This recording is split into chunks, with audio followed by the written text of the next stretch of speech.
Stay home, stay safe.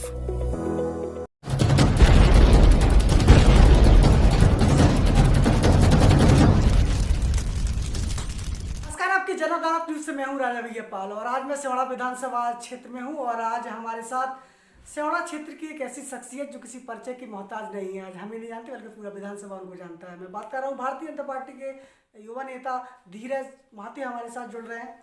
आपकी जन अदालत न्यूज पे आपका स्वागत है। धन्यवाद राजा भैया जी धीरज महाती जी, आप नगर पालिका अध्यक्ष आपकी पत्नी रही हैं, तो किस तरीके से सिवड़ा विधानसभा क्षेत्र की जनता हमारे साथ जुड़ी हुई है, किस तरीके से आपने विकास कार्य को प्राथमिकता दी? हम लोग नई पीढ़ी के साथ चुने गए थे, पूरी परिषद, और हम लोग जब चुने गए तो उस समय पूरी नई पीढ़ी थी जी। कुछ उसमें बुजुर्ग लोग भी थे जिनका अनुभव भी कुछ काम आया। तो हम लोगों की एक सोच थी कि हम कुछ ऐसा करें जो लंबे समय तक दिखाई दे। जितने भी पूर्व के अध्यक्ष रहे उन्होंने केवल सीसी डलवाई है और सीसी पे सीसी डलवाई है। यहाँ पर एक मेन समस्या थी शमशान घाट की। शमशान आज़ादी के बाद से सलवाओं कभी शमशान घाट था ही नहीं। तो हम लोगों ने सरकारी जगह का आवंटन करा के एक 70 लाख रुपए का एक अत्याधुनिक शमशान घाट बनवाया। उसके बाद बस स्टैंड पर जो सवारियाँ उतरती थी, सुलभ कॉम्प्लेक्स की व्यवस्था नहीं थी, तो एक हाईटेक सुलभ कॉम्प्लेक्स बनवाया। बहुत समय पहले से हिंदू मुस्लिम दंगे की स्थिति बना हुआ कब्रिस्तान था राजेश्वरी माता के पास। बिना किसी झगड़े के, बिना किसी शोरगुल के वो बाउंड्री तैयार की गई, हाई मास्क लगाई गई शमशान घाट पर, कब्रिस्तान पर। उसके बाद जब बरसात होती थी तो पूरे बाजार में, व्यापारियों की दुकान में पानी भर जाता था। ये मेन समस्या थी। तो हम लोगों ने वहाँ पर बड़े नाले बनवाए दोनों तरफ मुख्यमंत्री अधोसंरचना के तहत। उसके बाद कंदरपुरा जो कि सिवड़ा से पूरी तरह कटा हुआ था, जिसको तीनों तरफ से हम लोगों ने मेन रोड से जोड़ा, सानीपुरा हाईवे से जोड़ा, बाईपास से जोड़ा। और जो मूलभूत समस्याएं थी जनता की, एक क्या था कि सिवड़ा में जो भी अध्यक्ष बनता था ये कहते थे कि खतरनाक है, उसे देखने के लिए, मिलने के लिए आदमी झिझकते थे। हम लोगों ने अध्यक्ष को एक सामान्य आदमी बना के पेश किया और जनता के बीच रहे और जनता का विकास किया। जी, तो इस समय आपकी जन अदालत न्यूज पर हमारे साथ धीरज महाती जुड़े हुए हैं। धीरज महाती जी, जिस तरीके से सिवड़ा क्षेत्र के विकास की तरफ देखा जाए तो आपके मन में ऐसा लगता है कि आपको समय अधिक और मिलता तो आप विकास की रफ्तार को आगे ले जाते, और विकास के लिए कौन कौन सी प्राथमिकता और आपके मन में क्या जिज्ञासा थी, क्या करने वाले थे आप? देखिए, पहली बार नगर पंचायत अध्यक्ष का चुनाव जीते थे, अनुभव नहीं था, जानकारी कम थी। तो पहली साल तो हम लोगों को समझने में लगा कि नगर पालिका में होता क्या है, कैसे क्या करना है, कैसे टेंडर लगते हैं, कैसे टीएस होती है और अधिकारियों कैसे समन्वय बैठाए काम किया जाता है। और एक वर्ष चला जाता है आचार संहिता के चुनाव में। तो हम लोग केवल 3 वर्ष मिले हैं। 3 वर्ष में हम लोगों ने जो 10 वादे किए थे सिवड़ा के लिए अपने जो घोषणा पत्र में, वो हम 10 वादे पूरे कर चुके। अब हम लोगों का, अगर सरकार द्वारा हमें चुनती है, जनता चुनती है, तो हमारा मुख्य उद्देश्य सनकुआ का विकास करना होगा। सनकुआ का विकास हो और नगर पालिका के पास जो खुद की बिल्डिंग अभी पूरी तरीके से बनी नहीं है, एक नया भव्य नगर पालिका बनाया जाए, जैसे देख कर लगे कि सिवड़ा में हम एक स्थान पर बैठे हुए हैं। सिवड़ा विधानसभा क्षेत्र की बात कर रहे हैं। सिवड़ा सनकुआ धाम एक पवित्र स्थल ही है, जो कि कहते हैं सब तीर्थों का भांजा सनकुआ धाम माना जाता है। तो सनकुआ धाम को डेवलप करने के लिए इसको क्या सोच है आपके मन में? सबसे बड़ी समस्या क्या है, सनकुआ घाट 2 पंचायतों के बीच बटा हुआ है, खमरौली पंचायत और सिवड़ा नगर पंचायत के बीच में। हम लोगों ने एक लेटर बनाकर खमरौली सरपंच से सहमति लेके भोपाल भेजा हुआ था, और उसके तत्काल बाद कांग्रेस सरकार आ गई। तो हम लोगों ने वर्तमान विधायक कुंवर घनश्याम सिंह से भी अनुरोध किया था कि वो सीमा सिवड़ा में जोड़ दी जाए, जिससे हमें विकास में कोई बाधा उत्पन्न ना हो। अभी वो पेंडिंग में डली है। अब चुनाव के बाद हम लोग भोपाल जाएंगे, मंत्री से आग्रह करेंगे कि इसको सिवड़ा सीमा में जोड़ा जाए, जिससे पूरे सनकुआ का विकास हो सके। तो आप किस तरीके का सिवड़ा नगर को देखना चाहते हैं? सिवड़ा, सबसे पहले तो प्रधानमंत्री जी की सोच है स्वच्छ सिवड़ा का, सुखी सिवड़ा का, और बेरोजगारी कम हो, अपराध कम हो, सुख शांति हो, व्यापार सुखी हो, और सिवड़ा में सफाई के साथ साथ सुंदरता लगे, वृक्ष लगाया जाए और सुखी सिवड़ा है। जी, तो आपकी जन अदालत न्यूज पर धीरज महाती हमारे साथ जुड़े हुए हैं। एक बड़ा सवाल ले लेते हैं। आज देखा जाए तो दिल्ली में किसान आंदोलन चल रहा है, तो जिस तरीके से कांग्रेस आज पूरे देश में जगह जगह आंदोलन हो रहे हैं, तो किस तरीके से देखते हैं और किस तरीके से भारत सरकार ने, मोदी सरकार ने जो किसानों के 3 बिल लागू किए हैं, तो आप किस तरीके से उनको किसानों के हित में हितकारी मानते हैं उनको आप? देखिए, माननीय नरेंद्र मोदी जी हो या फिर नरेंद्र सिंह तोमर जी हो, उन्होंने खुलकर अपनी बात रखी कि आप जो आपको समस्या है हम बैठकर निपटाएंगे। लेकिन ये हम सभी जानते हैं, किसान आप भी हैं, मैं भी हूँ किसान। किसानों के घर में कभी मसाज मशीन नहीं होती है, किसानों के पास ऑटोमेटिक प्रेस नहीं होती है। किसान कहीं आंदोलन करते हैं तो धरती बैठे करते हैं। वहाँ पर आप देखिए 200 मशीनें लगा रखी उन्होंने मसाज के लिए, पूरी सुविधाएं, एयर कंडीशनर, खाना वहाँ से मंगवा रहे हैं, यहाँ से 5 स्टार से एक अच्छा आदमी मंगाता है। उसके बाद आप सीधे सीधे राष्ट्रीय ध्वज का अपमान कर रहे हैं। ये किसान तो नहीं हो सकते, ये कहीं ना कहीं विदेशी ताकतें इसमें है, खालिस्तान की मांग करने वाले लोग इसमें हैं। और बड़े दुर्भाग्य की बात है कि हमारा विपक्ष इन लोगों का वोट की खातिर संग दे रहा है।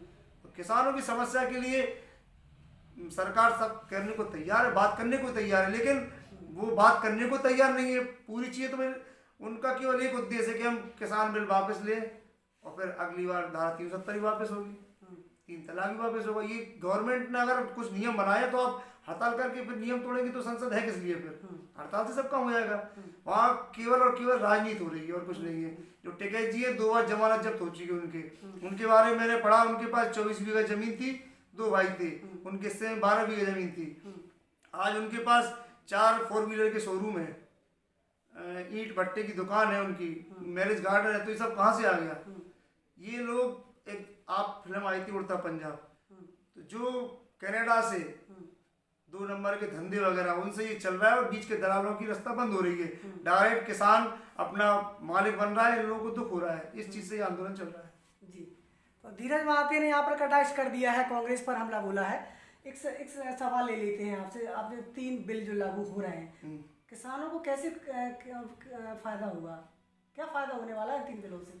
बिल में आपने बिल पढ़ा, बिल में क्या है? बिल में उन्होंने कहा है कि आप अपनी जो जमीन है, आपके दुकान, आपके घर पे आके व्यापारी अगर कहता है कि हम 2000 रुपये बीघा ले रहे हैं, किसान एग्रीमेंट कर देता है और किसान को ये लगता है कि नहीं 2000 सस्ते हैं, तो किसान एग्रीमेंट तोड़ सकता है, व्यापारी एग्रीमेंट नहीं तोड़ सकता है। उसमें सीधा सीधा केवल कुछ उनकी शर्तें ऐसी है कि जो उनकी जो MRP वगैरह चीजें हैं जिन पे जो फिक्स कर दे गवर्नमेंट, तो उसके लिए भी बात चल रही है। मंडियां तो खत्म हो गई नहीं, इन लोगों ने अफवाह फैला दी मंडियां खत्म हो जाएंगी, नौकरी चली जाएंगी, ऐसा कुछ नहीं है। सरकार ने किसान को फ्री हैंड छोड़ दिया, आप अपनी खेती कहीं भी बेचे। व्यवसाय के रूप में किसान जो कृषि थी उसको व्यवसाय के रूप में ला रहे हैं। और ये तो पहले कांग्रेस भी इसको ला रही थी, लेकिन भाजपा ने ला दिया तो उसने भाजपा को जा रहा है तो उनको बुरा लग रहा है इस चीज का। कांग्रेस का एक आरोप है कि भारतीय जनता पार्टी निजीकरण की राजनीति कर रही है, चाहे आपका रेलवे हो, चाहे आपकी बैंकें हो, सभी जो है निजीकरण के हाथों में सौंपी जा रही है। क्या कहना है? रोडवेज किसके समय में बंद हुई थी? जी, तो कांग्रेस शुरुआत कर चुकी है। और निजीकरण से क्या नुकसान होता है क्या, आप ये बताइए। आज आप देखिए जो प्राइवेट बसें हैं और एक गवर्नमेंट की बसें हैं, तो आदमी प्राइवेट बसों में जाना ज़्यादा पसंद करता है क्योंकि लग्जरी गाड़ी होती है, सुविधाएं होती है। जब आदमी पैसा देगा उसके बाद सरकार को एक टैक्स भी मिलता है। आज आप देखिए पूरे भारत में नरेंद्र मोदी जी का एक उद्देश्य है कि हर आदमी को आवास मिले, तो उसके लिए पैसे कहाँ से आएंगे? गवर्नमेंट के पास पैसे आएंगे। GDP जो ग्रोथ है अभी कोरोना काल में पूरे विश्व की डाउन हो गई थी और हम लोग स्थिर रखे हुए हैं। तो कहीं ना कहीं हमारा जो एक GDP बढ़ा हुआ है, स्थिर रखा हुआ है, उसमें कहीं ना कहीं ये सब चीजें सहयोग कर रही हैं। अगर उनका कहना है कि अडानी और अंबानी है देश को चला रहे हैं, तो पहले भी तो टाटा बिरला थे कांग्रेस समय में, क्या वो चलाते थे? व्यापारियों को लेकर चलने पड़ेगा, व्यापारी लेके नहीं चलेंगे तो फिर गवर्नमेंट करेगी क्या जो इतना टैक्स दे रहे हैं? तो लेकिन सरकार किसकी है? आम आदमी की सरकार है। यहाँ पे जनता की सुनी जा रही है, सबका साथ सबका विकास हो रहा है। कांग्रेस केवल आरोप लगाते लगाते इस स्थिति पहुंच गई कि आज विपक्ष में भी नहीं है, विपक्ष में नहीं है। दूसरी पार्टी बहुजन समाज पार्टी के नेता ने अब ये कहा कि हमें बड़ा दुख हो रहा है कि हमारे पास विपक्ष, कांग्रेस को विपक्षी के रूप में अपना नेता मान रहे हैं और विपक्षी नहीं है। राहुल गांधी जब बहस के लिए आए तो वो चले जाते हैं। तो कांग्रेस कुछ नहीं है, जैसा कि हमारे नेता नरोत्तम मिश्रा जी कहते हैं, एक डूबता हुआ जहाज है और अब वो समय आ गया कि कभी भी डूब सकता है। कांग्रेस खत्म की ओर है। जी, कांग्रेस खत्म की ओर है, धीरज महाते का बयान। अगला आखिरी सवाल आपसे करना चाहेंगे। आज कांग्रेस जो है पेट्रोल डीजल को लेकर, बढ़ते दामों को लेकर, चाहे गैस की बात करें, चाहे पेट्रोल की बात करें, चाहे डीजल की बात करें, आज देखा जाए पेट्रोल 100 रुपये पहुंच गया है। कांग्रेस आज पूरे देश में आंदोलन कर रही है, साइकिल रैली निकाल रही है, क्या कहेंगे आप? नहीं, कांग्रेस तो अपनी केवल जमीन बना रही है जी, पेट्रोल और डीजल के लिए नहीं कर रही। आप अभी नए जो लड़के उन्होंने दिग्विजय सिंह का कार्यकाल नहीं देखा है। उस समय क्या स्थिति थी आपने हमने देखा ही है, कितने गड्ढे हुआ करते थे, लाइट नहीं रहती थी, मास्टरों को शराब की दुकान में बैठाया जाता था, और कितने रुपए में, 2500 रुपये में। आज मास्टर को कितने रुपए मिल रहे हैं? 50,000 रुपये एक शिक्षा कर्मी को। तो 20% ग्रोथ हुआ कि नहीं उनकी तनख्वाह में? जो 2500 मिलते थे आज 50,000 रुपये मिल रहे हैं। उस समय पेट्रोल 40 था, आज 100 रुपये है। ये 2.5 गुना बढ़ा हुआ है और वो 20 गुना बढ़ा हुआ है। तो महंगाई का स्तर बढ़ेगा, आपके पास इनकम के स्रोत ज्यादा आ रहे हैं। उस समय जब पेट्रोल की ये दुहाई देते कि हमारे समय में 40 रुपये पेट्रोल थी, 30 रुपये पेट्रोल थी, खाड़ी देशों से उस समय कच्चा माल सस्ता आता था। आप कितना देते थे उस समय?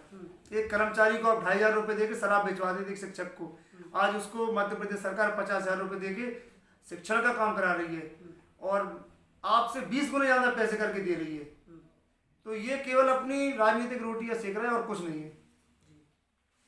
कांग्रेस राजनीतिक रोटियां सेक रही है और कुछ नहीं। ये आवाज़ थी सेवड़ा से भारतीय जनता पार्टी के युवा नेता धीरज महाते की। फिर किसी बड़ी शख्सियत के साथ आपकी जन अदालत न्यूज़ के साथ मुखातिब होंगे। जुड़े रहिए आपकी जन अदालत न्यूज़ के साथ। धीरज महाते के लिए क्या सुझाव है, क्या कहना है, कमेंट बॉक्स में लिखिए। जुड़े रहिए हमारे साथ। नमस्कार। और हाँ, घंटी दबाना मत भूलिएगा। जब तक घंटी नहीं दबाएंगे नोटिफिकेशन आप तक नहीं पहुंचेगा। इसलिए नए सदस्य सब्सक्राइब करें और लाइक करती रहें। धन्यवाद।